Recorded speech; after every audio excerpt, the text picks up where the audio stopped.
Oh, there's one or two bad apples. We had a little dispute with the former neighbor who had been encroaching on our property with his rice paddies and had closed the road that was supposed to be there. If your wife passes away before you, what happens to the house and the land and everything? What's their story, everybody? Hope you're doing well. Pete here from Thairish Times. My guest today, his name is Garrett. He's an American who's been living in Thailand for over 25 years, I'd say. And he's living off-grid at the moment in Isarn. He's living on 32 rai of land, that's 17 acres, in a place called Nakhon Ratchasima. But he's also lived in Bangkok for 15 years. And I like that interesting dynamic of living in busy Bangkok in an area I know near Lat Phrao for 15 years versus, moving to rural Thailand. We're going to chat about that, chat about his life in Thailand. We're going to talk about, adapting to Thai culture. He has a couple of stories of cultural conflict. He's going to get into all those in the video as well and just tell his story about life in Thailand for, well, over 25 years. So hope you enjoy it, folks. Let's get straight into it. It is a little bit longer than usual, so let me know what you think. Is it too long, or should I cut them down maybe shorter? Maybe a half an hour might be enough for you. Let me know in the comment section. Cheers. Let's get straight into it. Are we live? We're on. It says it's recording. We're rolling. We're rolling. So, Garrett, thank you very much for coming on, man. I really appreciate it. I've got loads of questions here to get through today. It's going to be an enjoyable topic because you did say in the email that you're an open book, and I thought, okay, cool. I love interviewing people that are just open and honest or whatever. So let's go all the way back, right? You're in Isan at the moment, but let's start back at the very beginning of your Thailand journey. Like, how did you end up moving from America to Thailand? Well, I'd visited Thailand the first time back in the 90s. I had been teaching English in Japan for a year and wanted to take a holiday on the way home. So I spent about I think I was here about 3 months, mostly down in the south. I went down to Gabi and to Ao Nang and just did all the silly young guy things, hung around the beach with topless Swedish girls and went snorkeling. And, it was just a party. And I loved it so much that I'm going to come back here someday, right? So I went back to America for a couple of years, and I went back to Japan for two more. And I came back to America again. I decided, and I just didn't really like Seattle very much, and was just sort of getting by with it. When I had a Thai restaurant that I was a regular at, I frequented, and they hired my wife to be, and she was quite charming. And we both learned that we could speak Japanese, which was our little magic trick, right? So we started talking in Japanese, and nobody around most people in the restaurant didn't know what we were talking about. So it was our secret language, and we just really hit it off. And she asked me out on a date, so we went down to have a picnic at the lake, and next thing I know, we dated about a year, and we were living together. And she said one day, she says, I hate the weather here. You want to come live in Thailand? I'm like, right. Yes. I was waiting for you to say that. Well, and how old were you at this stage? 37, I think. I'm terrible with numbers. I'm dyscalculiac. There's even like a word for it. So sometimes I have to guess. Wow. So you're 37? Yeah. Right. I'm actually 38 in 2 weeks. I'm hanging in there. I'm hanging into my. I'm still hanging in my 30s there. I've still got 2 more years to go. It's just till I hit that big milestone. Well, you're doing the right 40. thing. You're doing the right thing at your age. You're out and about the world doing exciting things, and I really urge younger people to do that. Um, of course, it changes. Like when I was your age, my wife and we traveled a lot together, and we would be out swimming the reef and climbing the mountain and doing all those things. And now when we travel, we find a nice restaurant or bar, and we sit and have a really nice meal and watch other people swim in the reef and climbing the mountain. Well, at least you're there. Things have changed. Some people are stuck in an office. Right. Yeah, no. I made a vow as a young man never to do that. So, I've been poor as a church mouse a few times, but I never got stuck in an office. I always found something else to do. Okay. Let's talk about that move then. So you move over to Thailand with your Yeah, wife, who is right. Thai. You settle. Do you Yes. settle in Bangkok or where do you settle? Well, Montira was originally from up near the Cambodian border. In fact, I would say racially she's Cambodian because when we went to Cambodia, they're all in Cambodia at her all the time. And that didn't happen so much when we went to Laos. So she had a house in Bangkok that she had bought. She was a tour guide for Japanese and quite successful, really a self-made woman.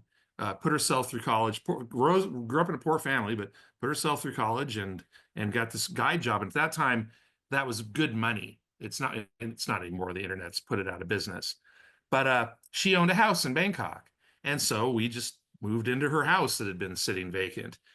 It was the end of a row. You know those rows of houses that look kind of have Roman architecture, the columns out front. She had one of those at the end of the road, so it was nice because we didn't have traffic going by all the time. It's kind of just tucked in a quiet corner in the middle of everything. We were between Vipawadi and Pahonionteen, Oh but yeah, up it near was Lad close. Prow, isn't it? Yeah, That's a good area. yeah, Slad Prow, right. I could walk to Central Lad Prow in about 10 minutes. So it was a nice place to live. And she had a house. Of course, the first time I walked in, it was just blank. The walls were just white. There's no art. There was nothing. And I'm just like, because I'm kind of artsy fartsy. So I'm like, it's a fixer upper. So I ended up giving it a paint job and decorating it, and it was a nice place to live. And we had a really great time there. I think I lived there about 14 years, 15 years, something like that. Wow. So you lived in like what, 2010, 11, you decided to move. Yeah. Oh yeah, it Okay. was. I think I'm terrible. She said 2007. I think is when we moved here. 2006 or seven. Terrible numbers. Okay, Can't all keep them right, in my head. okay. Okay, so Write all that shit down. Well, it's like, isn't it there in my passport? Yeah, it's looking there. so you were in Bangkok then like early 2000s. What was that like? It was really fun. It was great. Uh, we would go out for walks. We would walk down the highway and go to Jowdajak to the market and walk around the Queen Circuit Park. And when we used to walk around the park, we always had this vow, like someday we're gonna get a place in the country. We're gonna have our own park with our own little canals and stuff, which we actually now do, although it's not as fancy. And we I don't know, we like to go out to eat a lot. We would hit all the Japanese places. That was our favorite because the Japanese connection. And just had a great time. She was working as a guide still at that time, and later she got into translating. And I was teaching. I taught for I don't know. You want me to keep going, or Yeah, you yeah, want go to ahead, dive? yeah. So I was teaching at a school called Tupangarm, which is very famous for being expensive, and that was all right. But I don't know. It was frustrating at times because of the management there. And I hate to, shit, now they're going to come hunt me down.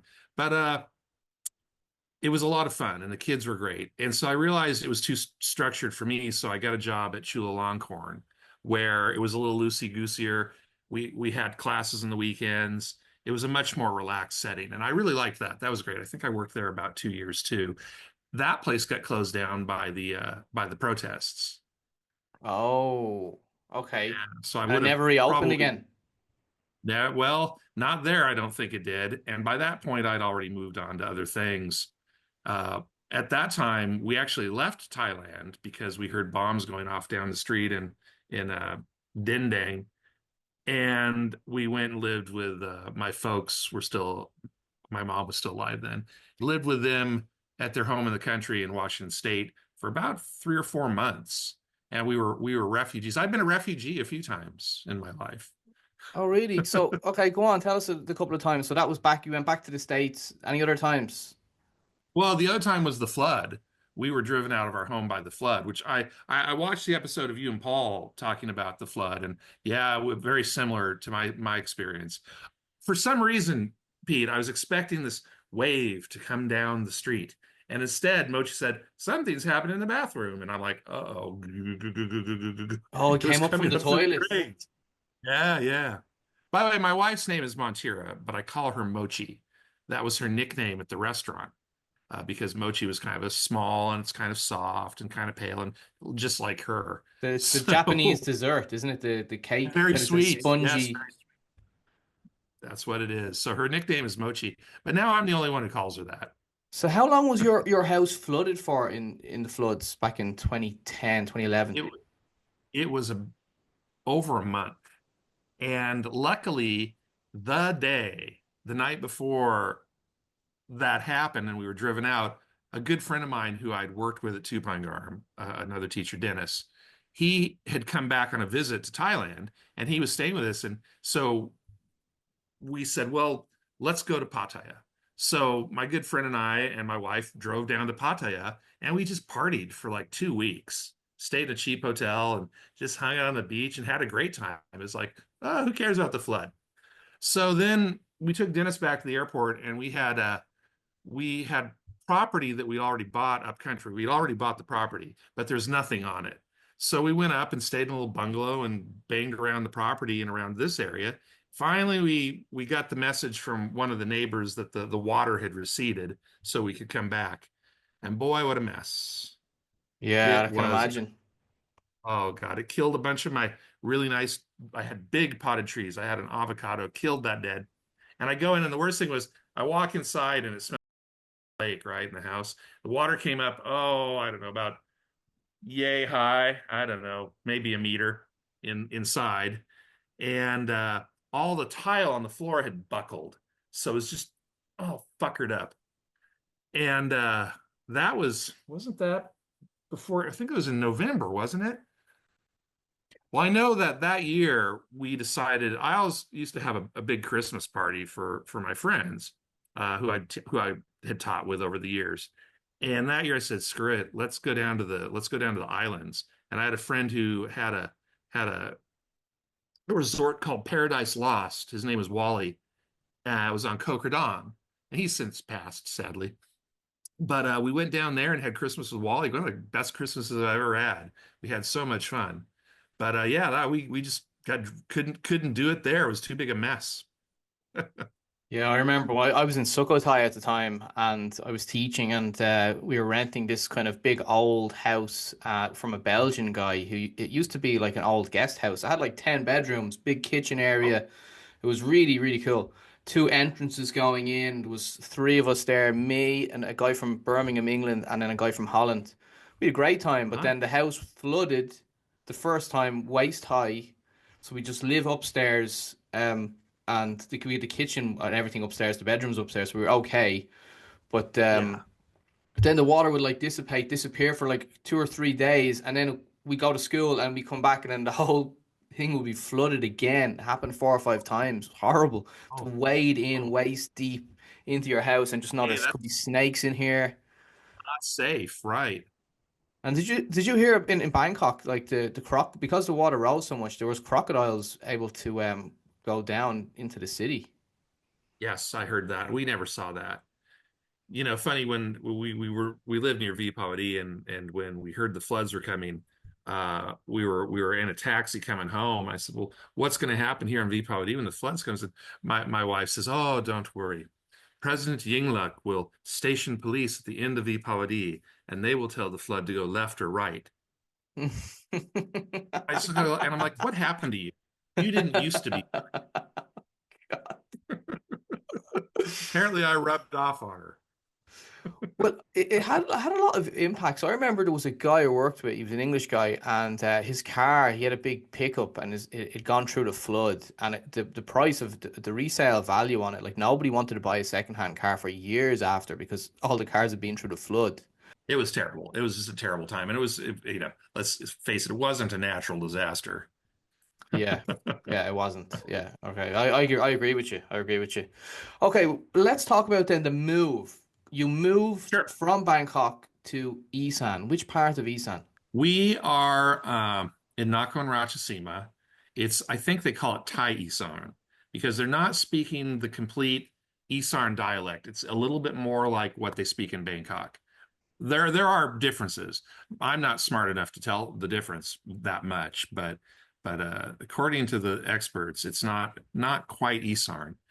And oh, it's this Korat. We're very near the city of Korat, which I think is the second largest city in the country, maybe, or maybe it's the third. I don't know, but it's quite large, and we're about an hour drive away to the south of that. Uh, there's a big Pak Chung is down below us, and there's a big dam there and a very large lake. So it's just on the Korat Plateau, and it's quite nice. It's very rural. We are surrounded by farms. There's uh, sugarcane fields forever. Seriously, it's just miles of sugarcane and tapioca. And you have a decent plot of land there. Yeah, we've got 32 rye. So it's about 17 US acres. So it's not bad. I don't have any neighbors. I'm sitting here, I can look out the window this way, see trees, look out the window that way, trees, trees, trees. Well, so we're far enough, we're kind of back inside, which is nice. After being in Bangkok all those years and having people walking by looking in the windows at me, it was the privacy is kind of nice. And that's not where your wife is originally from. Isn't that right? She's from a different part. No, She's no. from the north. She's yeah, but she came to Bangkok pretty young. She was Okay. quite young. And I don't know, we just wanted out of the city after the whole the red shirts thing and all that. Like, let's go live in the country. How did you find that land if she's not from that area? We drove around. We had rented at that time we hadn't bought the truck yet, so we were renting Toyota vans. And we just drove around asking the locals and chasing down signs. And this, when we finally found this, we happened to stop along the main road out here at kilometer 9. Oh, what is the name of that road? I should know that. And there's a little shop, little mom and pop shop alongside the road. And we pulled in to buy me some beer because it was hotter than hell that day. I'm like, I ain't have a beer. So the young woman at the cash register said, "Well, why are you up here?" I said, "Well, we're looking for land." She said, "Oh, my uncle has land." And then about an hour later, we're out here on the property with Mr. Rand, whose family had owned the land for like, I don't know, 100 years. And it's kind of a strange story. At one time, where we live was a village. It was called Bon Mawa, which means village of the black plum. Of course, there's only one growing that I planted, but it was at one time there were black plums here, and they were all living here, and you can still not much. You can't see much left of it, other than the rice paddies that were already there that had the berms. The government gave them a big deal. They wanted to increase the economy out on the main road, and they said, "Well, we'll give you free land on the main road if you leave Mamawa and go out and live on and build on the main road and do businesses out there." And so the whole village just up and moved about 3 kilometers to my west. But they still, some of them own some of the property still, uh, and we're trying to unload it. So we happened to be there at the right time.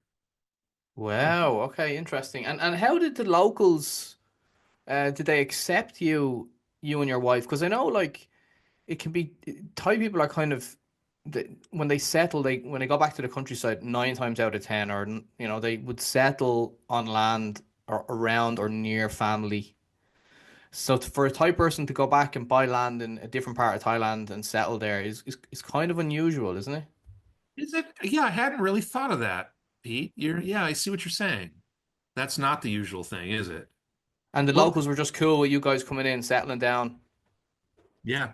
Yeah. She's a very cordial and well-mannered person, in my opinion. Being in love with her, of course. But she always gets along wherever she goes. When we've traveled together around Southeast Asia, we've traveled together around Africa, and there, everybody just falls in love with her right away. And I'm like, yeah, I'll just hide behind you. So she's great. And so they just took to us. And oh, there's one or two bad apples. We had a little dispute with the former neighbor to the west, who had been encroaching on our property with his rice paddies and had closed the road that was supposed to be there and pushed it into our property. So we had a kerfuffle with him. The only time I've actually threatened someone's life the entire time I've been here. So Wow. I said, if I find you on my property, I'm going to shoot you. Everybody's like, well, he What he did you do drove. then? Did you build a wall then?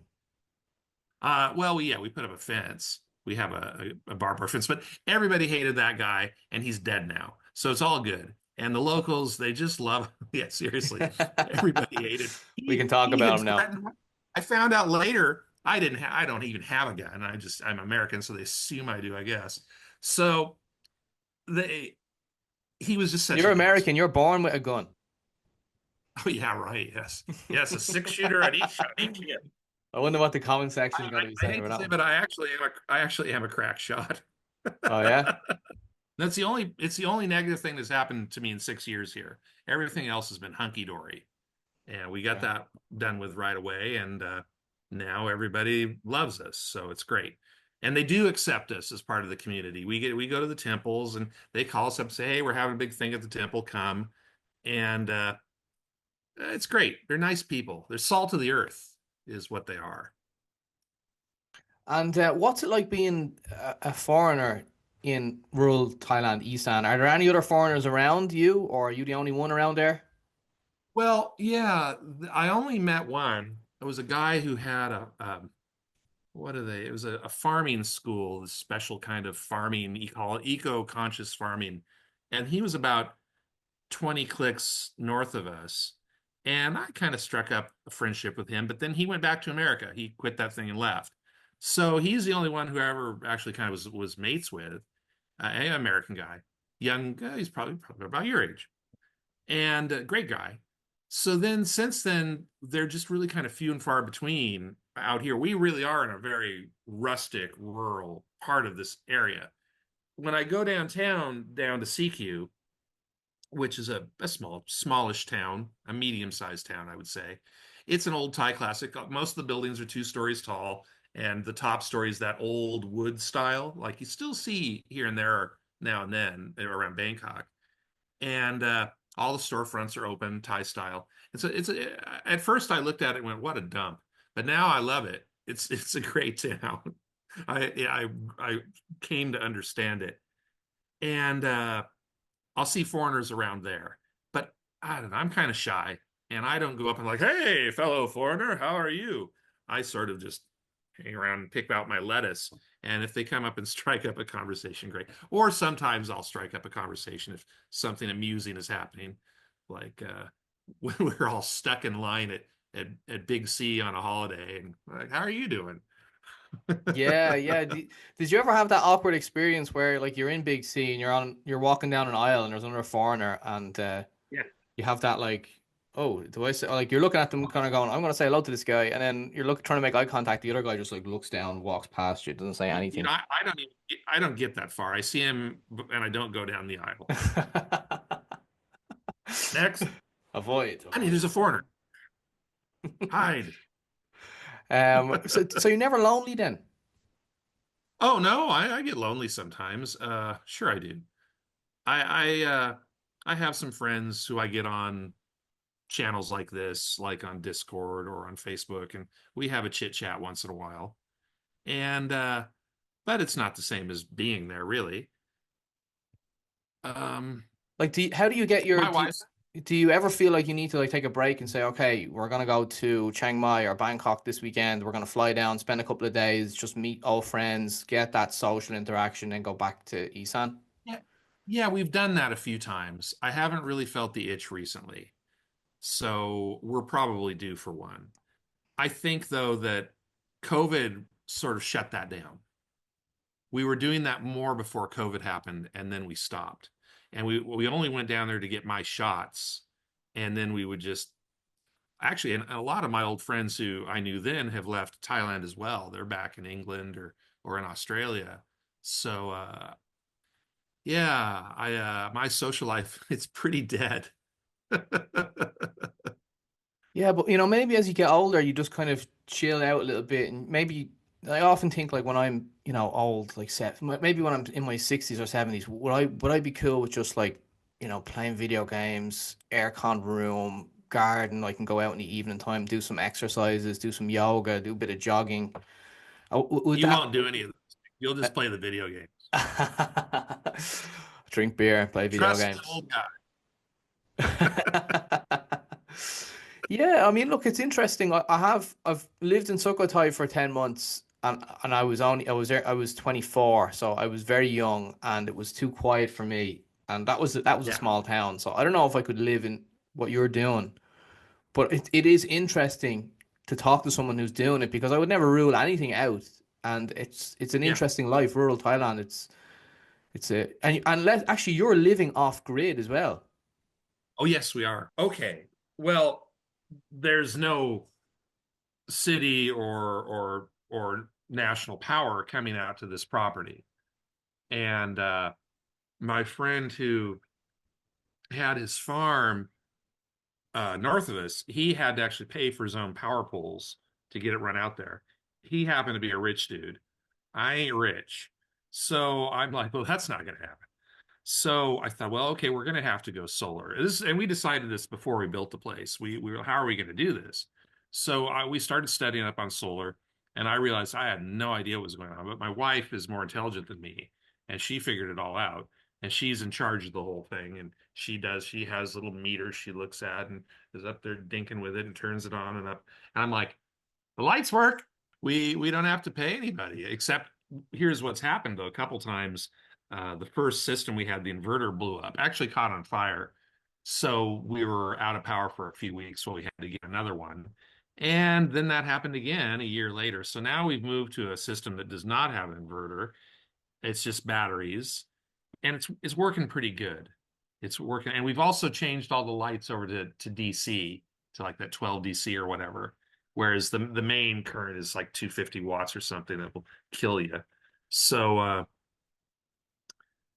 it's nice to feel independent like that.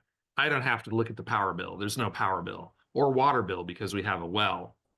And off the grid is great. The only drawback though is your system breaks down. Well, okay, nobody's going to come fix it. You've got to get somebody to come fix it or do it yourself.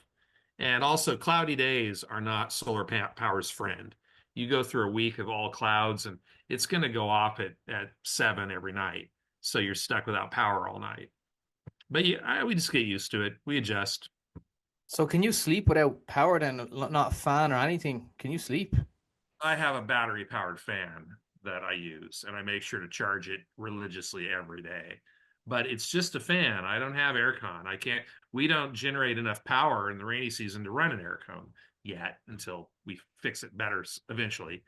So, but I remember the first in Bangkok, I was just a dripping mess for the first year. I would go to when I started teaching again by the middle of the day, I would be soaking wet, and I'd bring an extra change of clothes for the afternoon. And then by the 5 o'clock came around, I was soaking wet again. It took me about 2 years to adjust, but now I'm pretty good. I'm pretty okay with the heat now. What about the It's not so language? awful. Do you speak Thai and Isarn? No. Well, I speak what I call get by Thai. Okay. I can order drinks and food, and I can shoot the breeze about the weather a little bit. But you go any deeper than that, and I'm just not there. I don't know why that is. Well, I know why it is. First time I got lazy, and my wife is a professional translator, so she just automatically steps in and translates all the time, and we're usually together. So if I'm with the Thais around here, she's always with me. So I just kind of there wasn't a need. And in Bangkok, there was enough English around. I never had a problem. So I wish I spoke better Thai, Pete. I really do. I feel it's one of the things I feel a little bad about that after all these years here, my Thai still sucks. It's rudimentary at best. So shame on me. Yeah, I know what you mean. It can be if you're married or you have a girl partner, or girlfriend or boyfriend or whatever, you do kind of it can be easy. People think, oh yeah, because you have a partner, you're gonna learn Thai better. And that No, could be a way for some people, but most people just, and I'm guilty of this as well, it's just like, I'll just let her translate and I'll just hang back, you know. Yeah, yeah.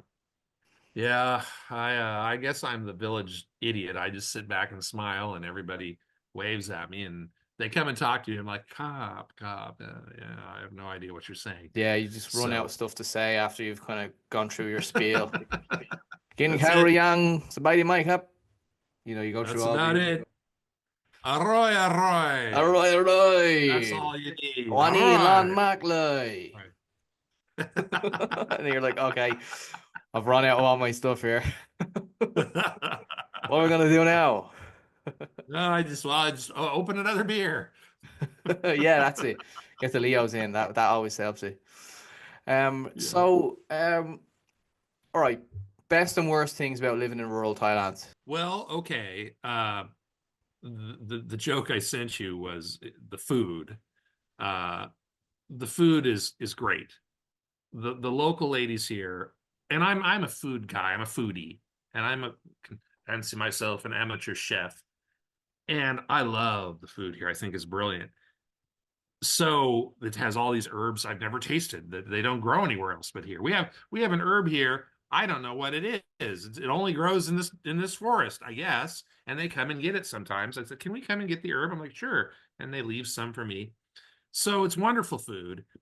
Kanom Chin is the thing they like. It's this Chinese style noodles. I don't know if it exists anywhere beyond Nakhon Ratchasima, but it's big here. And it's just delicious. It's got a little curry in it, a little chicken. No, So I'm I gonna love the stop you food. there because I'll tell you one thing. Yeah. I love Thai food, okay? Yeah. But when I was reading your email to me and you said you like Kham Jin, it's the only Thai food I really don't like. And it's not because, Really? yeah, and I'll tell you why. It's not because of the taste, it's because of the memory. So when I was working in Oh, this school, okay, there was this teacher and he was well, he was a lady boy or she was a lady boy, okay? And really ultra aggressive, kind of dominant, like your typical kind of she was older lady boy in her 50s oh yeah, yeah. and I know. was the head of the English department. And what she said goes. You know, she had a big cane as well. She used to cane the kids. Oh my Put the God. fear of God into everybody. All the English teachers, all of us were just like, "Oh God!" And then one day, she said, I'm gonna cook Kanam Jean, and I'm gonna take it to school tomorrow. We're all gonna sit down and eat it. Okay." I was like, "Okay, whatever. We have no choice in the matter." So that the next day, I'm using the toilet, and there's someone in the toilet in front of me. I was waiting for the toilet. There was someone in the toilet in front of me. The door opens, walks out of the bathroom, never washes her hands. The lady boy never washes her hands, Oh, right? So yeah, straight yeah. away I'm like, oh God, that's disgusting. I go I go to the toilet, go back into the office. Lo and behold, here she is serving up the food. And then I don't really Oh, gag too much, but that's something that would make me get sick. So I'm sitting there going, I have to eat this food, and I know that this fucker didn't wash their hands. Excuse my French. oh And no. it was Kanam Jean.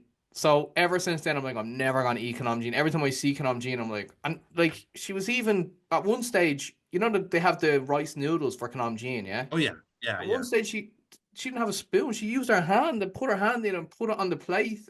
I really got sick. Even yeah. thinking about it now is gonna make me gag. Oh no, no, no, no. I'm so sorry that happened to you. That's terrible. That's just beyond the pale. That should never happen. Oh, that's awful. Yeah, no more Kanam Jean for me. So when I read your email, it's like he likes Kanam Jean. Jesus, brought all the memories back. Anyway, okay, worst things then. Also Okay, food. well, yeah. Well, speaking of gagging, the people around here love to eat bugs. And there's like three or four different insect species they just love to eat. And I consider myself gastronomically adventurous. And I'm like, nope, no monkey brains and no bugs. I'm not going there. So what they do is they figured out that I don't like it. And they have these leaf cutter ants that build these elaborate kind of oval shaped houses up in the trees. And they're quite clever. They get a bamboo pole with a bucket of water. And then they lift up the bamboo pole with a bucket of water and they get the nest in it. The nest gets soft, all the natural glue falls apart, the whole thing falls in, and then they eat the eggs and they eat some of the ants, right? So I knew they were doing this on the property while we were doing some construction.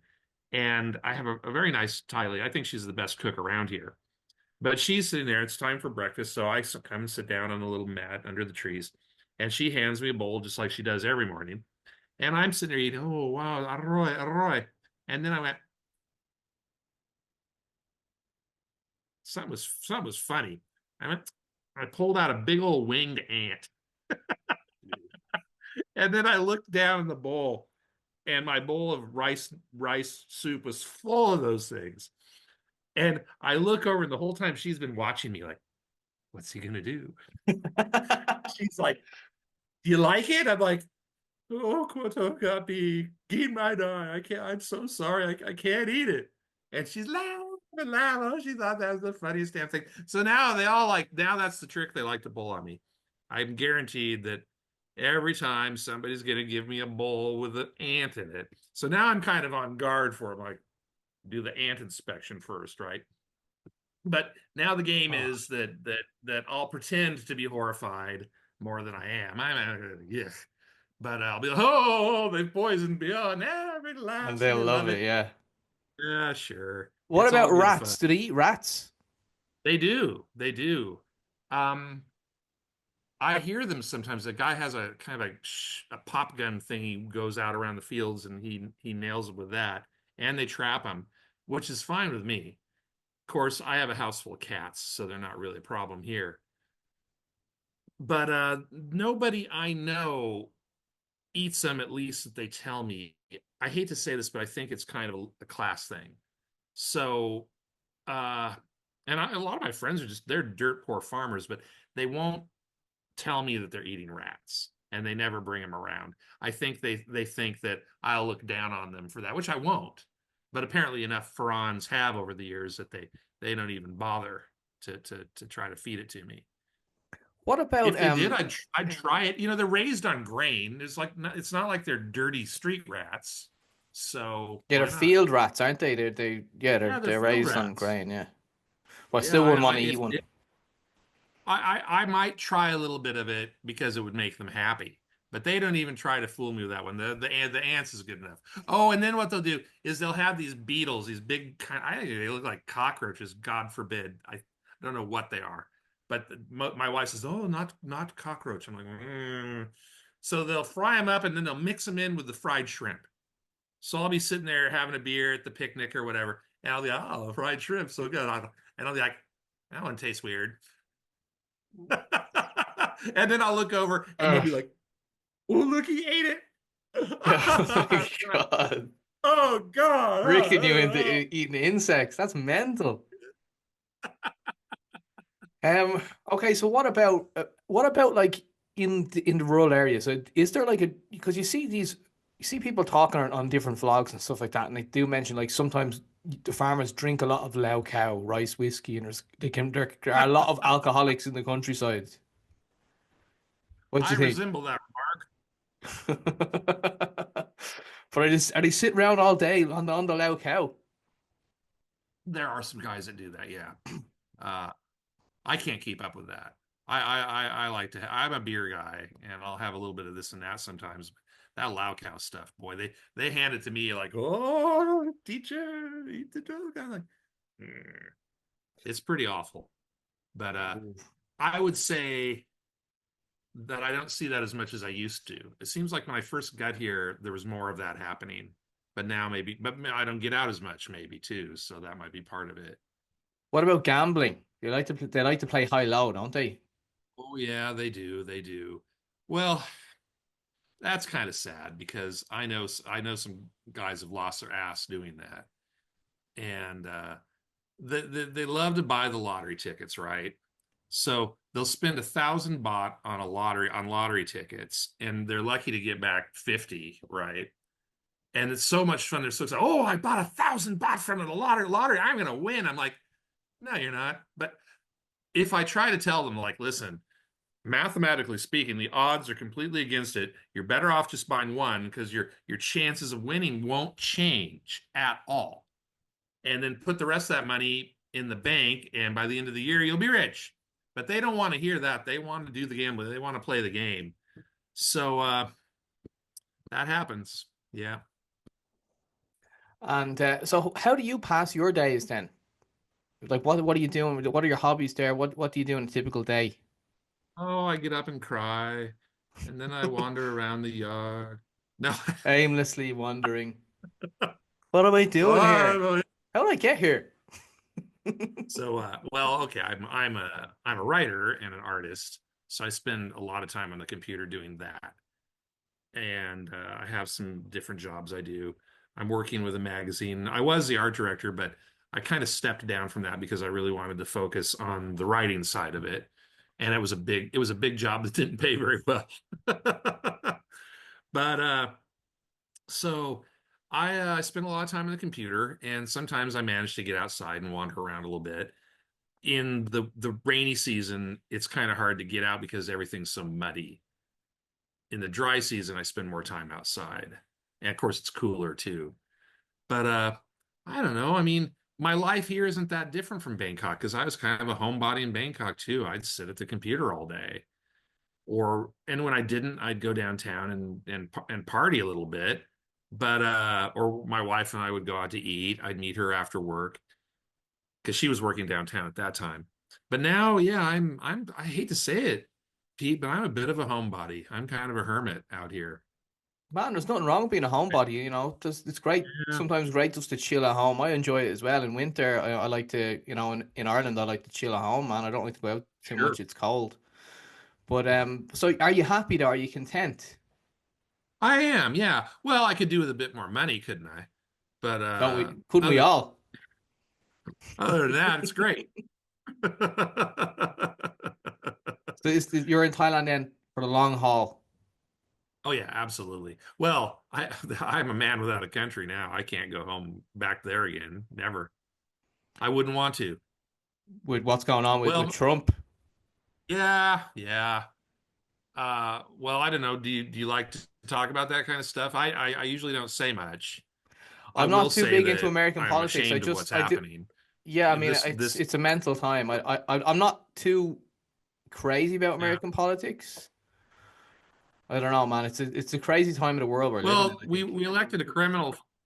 We elected a criminal for president, and he's made Canada our enemy. So how fucking stupid is that?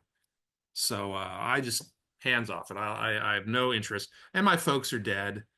My mom died 3 years ago, which was kind of tough. And well, my father, he's a jackass. He's dead to me. I don't talk to him anymore. I don't have any family there. I have no draw. So this is home. I built this house, and this is where I live, and this is where I'm going to croak, I think. So I'm fine with it. I love it. Lifer. Lifer, yeah. What would happen? Yeah, Okay, I'm a lifer. this is a question that I thought, like I think about. It could be me in maybe 50 years time or 30 years time.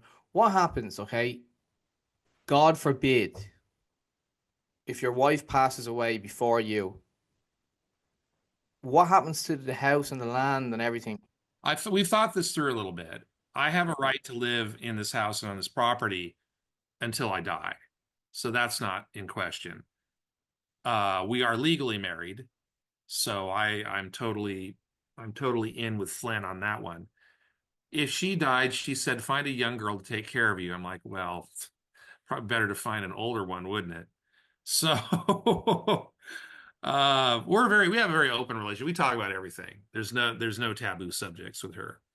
So find a nice young girl. I'm like, no, no, I think I want an older one like you, knows what she's doing, so that I don't have to do it.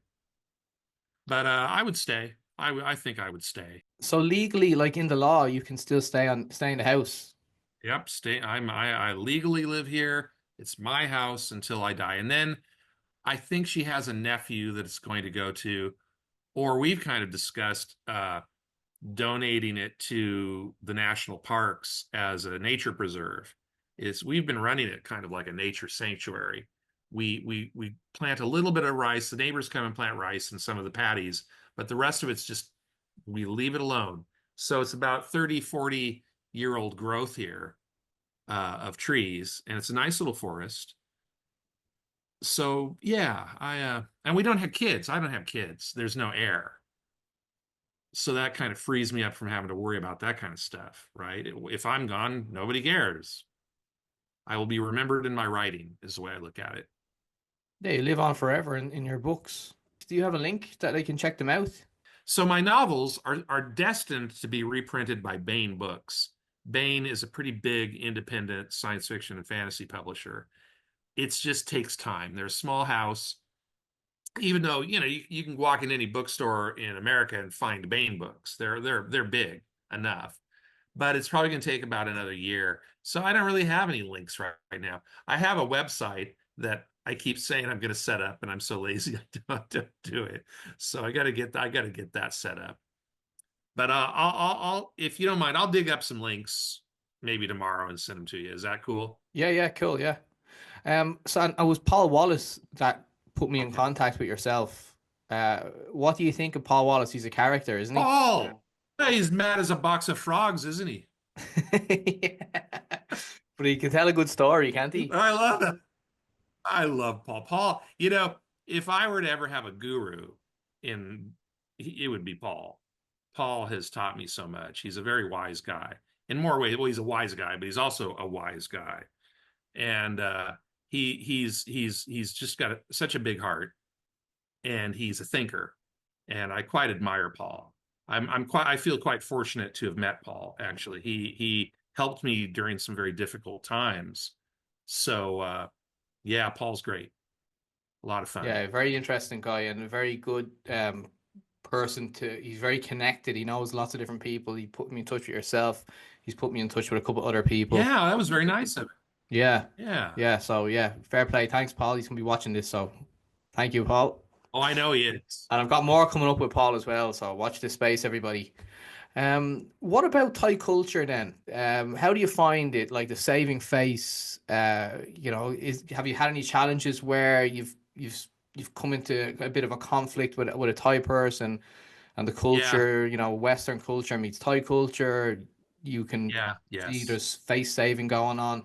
Well, okay. The first time I ran into anything that caught me off guard was when I was young and I came here and I was young and dumb, run around southern Thailand, and I hooked up with a group of doctors and nurses who were on holiday in they were taking a boat out to Koh Sarin, the Marine State Park, for a few days, and they said, "Come with us." I'm like, "Okay." Because it was fun for them to have a Ferran along to practice English with, and I'm game for that. They bought a lot of drinks for me, so it was great. We just had a lovely time. And there was one woman who was kind of the leader. She was probably 10 years older than me, maybe not that old, but she was kind of the leader. She was a little bit prissy and prim. Somehow we were all standing around the beach talking about stuff, and we were having a discussion, and I wanted to get her attention. So I just, Coon, I don't even remember her name, Coon bitch. I reached over, I just kind of very lightly touched her on the arm, like, what do you think? She's, hey, and she just laid into me. And I'm like, I almost started to cry. I'm like, oh, I'm sorry. I don't know. You weren't supposed to touch ties, right? Well, everybody in the group came and apologized to me personally, said, we are so sorry she did that. She should not have done that. Yes, it's not normal. It's not common for ties, especially strangers, to touch each other. But you didn't know that. She should have been nicer to you.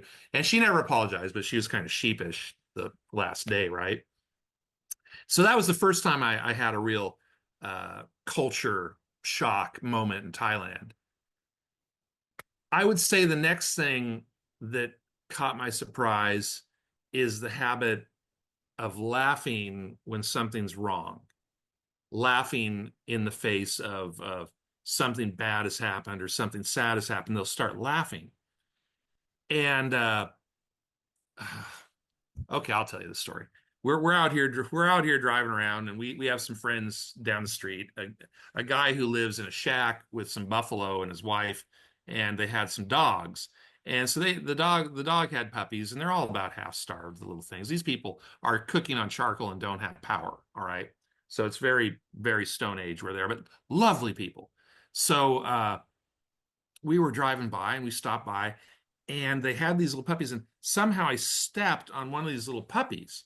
They're just little tiny guys had run out, beneath my feet, and I heard it, and it was like, and it's like its leg wouldn't move, right? And I'm like, oh my God, oh no, what the fuck? I hurt the puppy, and I'm like, honey, we got to take it to the vet, and they started laughing. I'm like, what's so funny? Wrong with you people? The puppies are, they're laughing, they're laughing, they're laughing. Well, what they were trying to do was make me feel better, to make me feel like it's no big deal. It's not a problem. You shouldn't be so embarrassed. You shouldn't be so sad. So, of course, it just pissed me off. And Mochi Montier, she had to explain it to me. And I go, okay, you got to settle down here, because that's just their way of removing the tension and trying to make you feel not feel bad, right? So that was a shocker at the time, but now I know what it is, and I understand it now. It now I can't remember that happening in Bangkok quite to that extent. That's the time I really remember it. I actually, I guess I'd seen him laughing at times I thought was strange before, but this one was really, it was an eye opener. Yeah, extreme shows of emotion can Yeah, be difficult for Thai people to. They don't really know how to react to it. I remember I've. right. I've learned mostly not to do that, Mm, because I can kind of be loud and hopefully fun most of the time, but yeah, I had to tone it down a little bit in Thailand. I learned to over time. but you know what though? It is a good way to react, to remove the tension by smiling, compared to Yeah, like Westerners where we be arguing with each other or puffing out our chests and oh you made a yeah, oh mistake yeah. there, Garrett. Oh, you shouldn't have done that now. No, I've Better them never, to just laugh it off and just they remove the just laugh it tension. off. Sure, sure. No, I've never, I'm not, I'm not one of those guys who is a mean drunk. I'm always the guy trying to stop the fights, not start them. So, I actually fit in pretty good in Thailand because I am very level-headed, and well, like, okay, not that long ago, we were driving down the street out to the road. I call it a street. It's really more of a goat track. But we were driving out there. We had some friends who live there, a couple, and they're a little bit touched, maybe. They're just a little bit different. Everybody around here says they're bug fuck, but they're just people. They're nice people, but they are maybe a little, they're on the spectrum, would be, I think, the polite way to say it. But they were having an argument, and they were drunk, and he was screaming at her and was trying to hit her. And I know better not to get in between that usually, right? But I know these people well enough. I'm like, okay. So we get out of the car, and I go, hey, what's going on? And he was mad at her about some stupid thing. So he got his machete. They all carry a big curved knife, like a Klingon weapon they carry around all the time, because they're snakes and wild dogs and stuff out here. So he was going at her with that, and I just walked over in between him and took it away from him. And the look on his face is really funny. He's like, he just took my knife away. Like, and I put it behind my back. I said, listen, my wife is translating. She's just a woman. She's weak. Don't hit her. What? Come on, calm down. JD, JD. And I diffused the situation. You do see domestic arguments like out in public in Thailand occasionally. You see a Thai guy Yeah, freaking out. I remember seeing a Thai guy like freaking out outside the 7-Eleven or raising their voices. You could have a couple and they could have it like all of a sudden the girl drops her handbag on the ground and just screams out in public, and then the Thai guy doesn't know what to do. He's just standing there going, "What do I do here?" It's right. Well, crazy. don't you think? I think it's because they're so dialed down all the time that when it's time to pop, they pop loud. Hmm. They're just everything is so mellow, so dull. Yeah, they just Yeah, the lose it elephant in the because room. That's what it they've is. been The elephant keeping in the it in. room. They don't talk about it. It builds, it festers. The problem is there. It's festering, festering for weeks, months, years even. And then there was Yeah, one incident that just brings it to a head, and it's just like a bomb. right, right. That's it. That's it exactly. You don't want to be at the other end of that bomb when it goes off. No, thank you. No, thank you. Trust me. You don't want to be the other end of that. Well, I think this, Garrett. you asked me the secret to my relationship. I says is don't piss her off. Yeah, oh yeah, yeah. And do you ever piss her off? Rarely, I've learned. Okay. Here's the thing. She's only yay high. She's a sweet little thing, but and I'm a gorilla, but she just the way she looks at you Hmm. and the silence, and then if she's really mad, she'll start moving quickly and moving and dropping things. And if you say, "Are you okay?" kind of shit, yes, and then I know I'm in big fucking trouble, and I'm like, "What have I done? What can I do to not do that?" What have I done this time? And so yeah, she has all the power in that Hmm. case. Well, Garrett, man, look, it's been a pleasure, man. We've been rolling this for Oh, over an hour now, so it's been an absolute pleasure. And okay. let's do it again down the line. Thank I you, mean, Pete. you've got some interesting insights on Thailand. You're I'd a love funny to. guy. Let's do it again. I haven't even told you all my funny stories. I've got millions of them. Thank you, Pete. I Take really it easy, enjoyed it. man. It's great Take to it easy. meet Enjoy you. the rest of your evening.